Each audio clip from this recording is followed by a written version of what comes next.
The question isn't who's going to let me, it's who's going to stop me. Ayn Rand. Michelle Phan rose before the sun came up. She quickly fried an egg for her breakfast, fed her fish named Little Nemo, smoothed on an eye mask to take away the overnight puffiness, and assembled that day's outfit.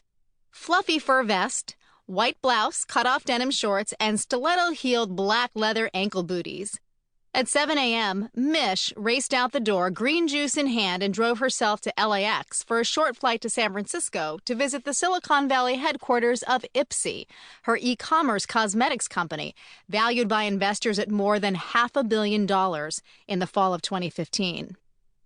Ipsy delivers glam bags filled with Michelle's favorite mascaras, lip colors, and skin creams to more than 1.5 million paid subscribers in the United States and Canada each month.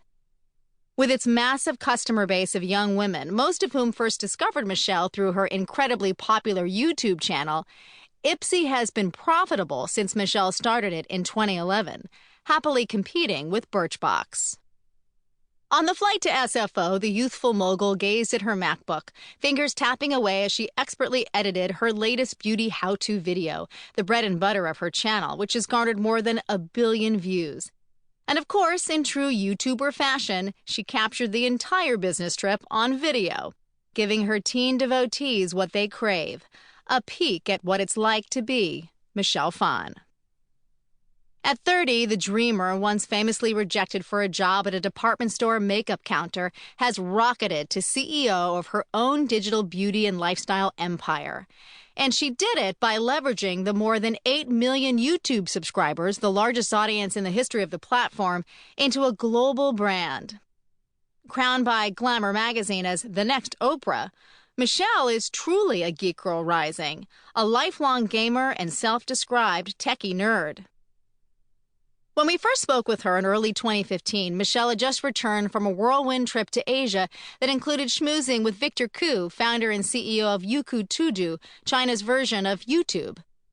At a very young age, I loved machines. I loved technology. I just got the internet, Michelle told us.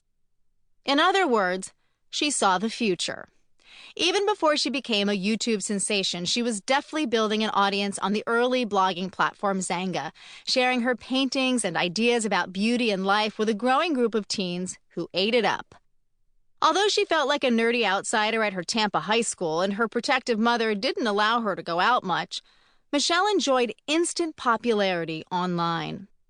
She ultimately became the most subscribed female with 10,000 followers as she took on the bubbly persona of Rice Bunny, named for her birth in the year of the rabbit and one of her favorite foods. When she switched from blogging to creating videos in 2007 and posted her first 7-minute beauty tutorial on YouTube, it was no accident. She was seeking a larger canvas. Within 1 week, more than 40,000 people had devoured it, and she knew she'd found a powerful medium.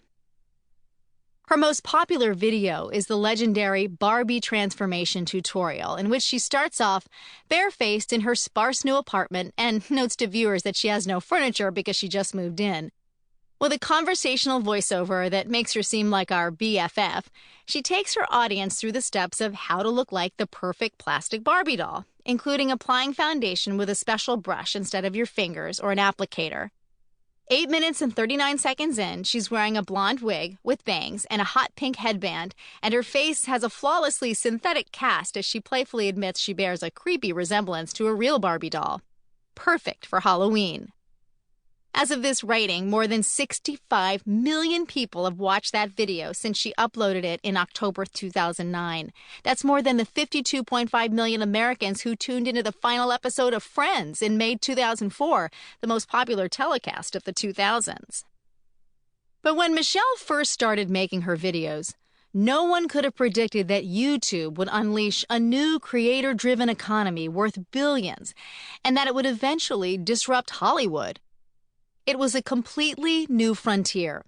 But Bing Chen, Michelle's longtime confidant, who started working with her when he ran marketing at YouTube, said that Michelle saw the business potential long before most people did because of her experience. As a teen, she related deeply to her audience, and she listened to their feedback. She understood what they